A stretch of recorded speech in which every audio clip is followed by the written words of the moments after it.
دو طرفہ جواب نہیں چلے گا. اس میں کوئی شک نہیں کہ میاں نواز شریف صاحب جو ہیں وہ پاکستان میں خوشحالی اور تعمیراتی کاموں میں بڑھ چڑھ کر حصہ لیتے تھے، مگر یہ بھی مت بھولیں کہ دوسری جماعتیں جو ہیں وہ بھی قومی مفاد میں کام کرتی ہیں، اور رفائی ادارے جو ہیں انہوں نے ہمیشہ شیبہ اور ایدی ٹرسٹ جو ہیں ہمیشہ سے ملک کی خدمت کر رہے ہیں. اب اگر کوئی ترقی ہو گئی یا ایوولوشن ہے ترقی کا، تو اس میں کسی کو نومینیٹ نہیں کرتے ہم لوگ.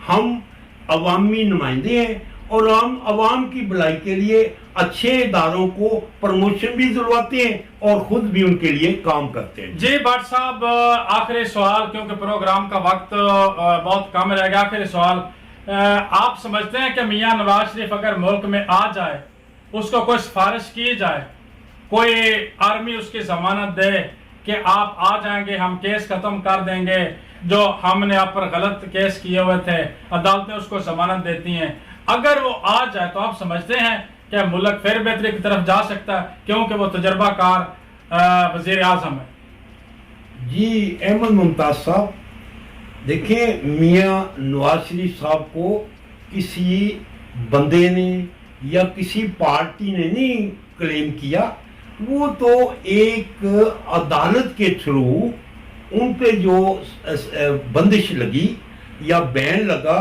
یا سزا یافتہ ہوئے، وہ ایک عدالت کے تھرو ان کو ملک بدر ہونا پڑا.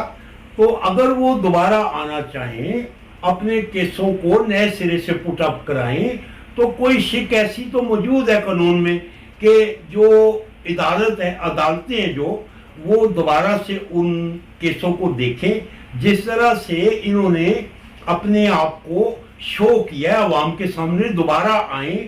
تو ہم کسی لیڈر یا سیاسی پارٹی کو نشانہ نہیں بناتے، ہم تو عوام کے لیے بیٹھے ہیں، ان کی بہتری کے لیے. اگر نواز شریف صاحب آتے ہیں تو ہم تو موسٹ ویل کرتے ہیں ہر ایک لیڈر کو. جی بٹ صاحب، آخری سوال اور پھر اس کے بعد وائنڈ اپ کریں گے اس آج کی عوامی عدالت کو. اور آخری جو سوال میرا ہے بٹ صاحب، میاں نواز شریف، آصف زرداری یا عمران خان، ان کو آپ پاکستان کی تعمیر و ترقی کے لیے، عمران خان صاحب نے بھی حکومت کی 3.5 سال، زرداری صاحب نے بھی کی، اور میاں نواز شریف صاحب کے ذمہ بھی 3 ادوار لگائے جا رہے ہیں کہ اس نے 3 بار حکومت کی.